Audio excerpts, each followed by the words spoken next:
Dindoli police station વિસ્તારમાં કાયદો અને વ્યવસ્થા જળવાઈ રહે તે હેતુથી બેસ્તાન આવાસમાં કોમ્બિંગ કરવામાં આવેલ. સુરત શહેર પોલીસ કમિશનર શ્રી અનુપમસિંહ ગેહલોત સાહેબ તથા અધિક police commissioner sector 1 Shri Wabang Jamir સાહેબ તથા નાયબ police commissioner zone 2 Shri Bhagirath Gadhvi સાહેબ તથા મદદનીશ police commissioner D division Shri VM Jadeja સાહેબનાઓની સૂચના મુજબ સુરત શહેરમાં કાયદો અને વ્યવસ્થાની પરિસ્થિતિ જળવાઈ રહે અને અસામાજિક પ્રવૃત્તિ અને ગુનાખોરીને ડામવા તેમજ બેસ્તાન વિસ્તારમાં રહેતા અસામાજિક તત્વો વિરુદ્ધમાં પગલાં લેવા માટે તેમજ અસામાજિક તત્વો જ્યાં રોકાવાની શક્યતા હોય તેવા વિસ્તારોમાં કોમ્બિંગની કાર્યવાહી કરવાની સૂચના આપેલ હોય, જેથી સુરત શહેરના ડિંડોલી પોલીસ સ્ટેશન વિસ્તારમાં આવેલ બેસ્તાન આવાસ વિસ્તારમાં ડીસીપી ઝોન 2 વિસ્તારના ડિંડોલી લિંબાયત ઉધના ગોડાદરા સલાબતપુરા પોલીસ સ્ટેશનનો અધિકારી કર્મચારીઓની અલગ અલગ ટીમો બનાવી આજરોજ તારીખ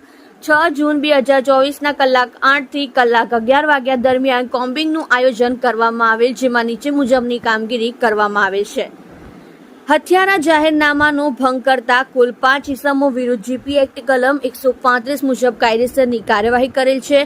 કોમ્બિંગ દરમિયાન MCR 78 HS 12 ટપોરી 4 તડીપાર 4 લિસ્ટેડ બુટલેગર 5 નાસ્તા ફરતા તથા શકમંદ ચેક 16 સક્રિય ગુનેગાર 20 ઇસમો ચેક કરવામાં આવેલ છે.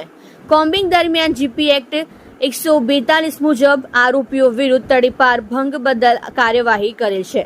બેસ્તાન આવાસની બહાર નીકળવાના 6 રસ્તા ઉપર અલગ અલગ 6 ટીમો દ્વારા વાહન ચેકિંગ કરી નંબર પ્લેટ વગરના ફોલ્ટી નંબર પ્લેટવાળા વાહનના દસ્તાવેજ વગરના કુલ 75 વાહન ચાલકોને ચેક કરી MV એક્ટ 207 મુજબ કુલ વાહન ડિટેન કરવામાં આવેલ છે. કોમ્બિંગ દરમિયાન પ્રોહિબિશન એક્ટ મુજબ દારૂ પીધેલાના કુલ 1 કેસો કરવામાં આવેલ છે. તમે જોઈ રહ્યા છો live India Today news channel. Reporter Manojbhai સાથે કેમેરામેન રમેશભાઈ જયસ્વાલની સાથે.